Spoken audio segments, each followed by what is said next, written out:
Ботай мәдениеті қай кезеңнің тұрағы? Ботай мәдениетінен қандай заттар табылды?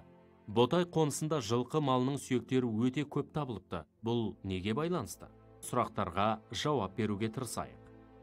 Ботай мәдениеті қай кезеңнің тұрағы? Қазақстан жерінде бірнеше мыс тас ғасырының ескерткіштері сақталып бізге жеткен. Соның бірі Қазақстанның солтүстігіндегі энеолит мыс тас ғасырының ең ірі ескерткіштерінің бірі саналатын Ботай мәдениеті. Бұл мәдениетке жататын ескерткіштер Жайық пен Ертіс арасында көп кездеседі. Ал Есіл бойындағы Ботай қонысынан табылған ескерткіштердің тарихта алар орны ерекше. Ботай мәдениеті шамамен біздің заманымыздан бұрынғы 3-ші мыңжылдыққа сай келеді. Ботай мәдениетін зерттеген археолог Виктор Федорович Зайберт. Археологтардың қазба жұмыстары кезінде Ботай мәдениетіндегі үйлердің орындары анықталып, пышақ, балта, тағы басқа мыстан жасалған заттар тапқан. Бір ерекшелігі, бұл қоныста жылқы сүйегі өте көп табылған. Нақтырақ айтсақ, қоныстан археологтар 70 мың жылқының сүйегін қазып алды. Бұл дәлелдер мыс тас ғасырында мал шаруашылығына, оның ішінде жылқы шаруашылығына ерекше мән берілгенін айқындайды. Ботай мәдениетінен қандай заттар табылды? Ботай мәдениетінен қалған ескерткіштер 15 гектар жерді алып жатыр. Қоныстан 158 тұрғын үйдің қалдықтары қазып алынды.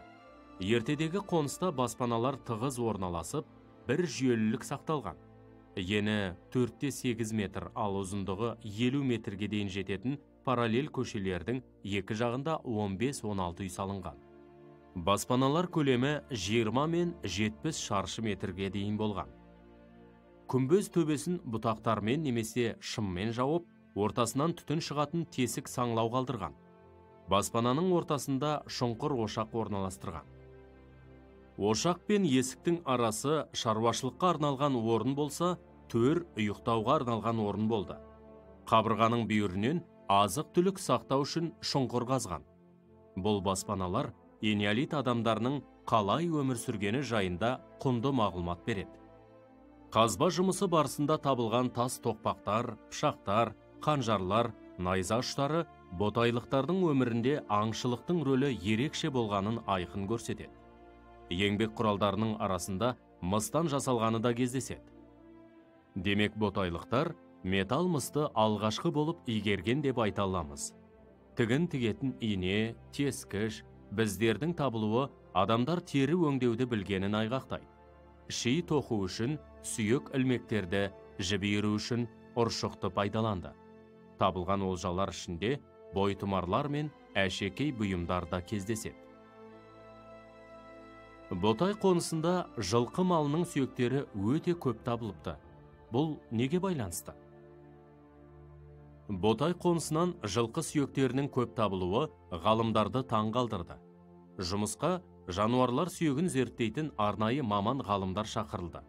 Ғалымдар жылқының бас сүйегін зерттеу кезінде тістерінен ауыздық іздерін анықтап, жылқыларды көлік ретінде қолданғанын дәлелдейді. Сондай-ақ, жылқыларды үй шаруасында, аң аулауда пайдаланғаны да дәлелденді. Бұл дәлелдер жылқы қолға кеш үйретілген деген пікірді толығымен жоққа шығарды. Ботай жылқысын зерттеуге солтүстік Қазақстан облысына Новосібір, Мәскеу, Англия, Германиядан ғалымдар жиналды. Ғалымдар Ботай қонысы Еуразия даласындағы мал шаруашылығының орталығы болған деген ортақ пікірге келді.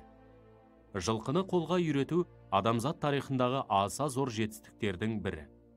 Осы уақыттан бастап 19 ғасырға дейін жылқы құрлық бойынша қатынайтын негізгі көлік түріне айналды.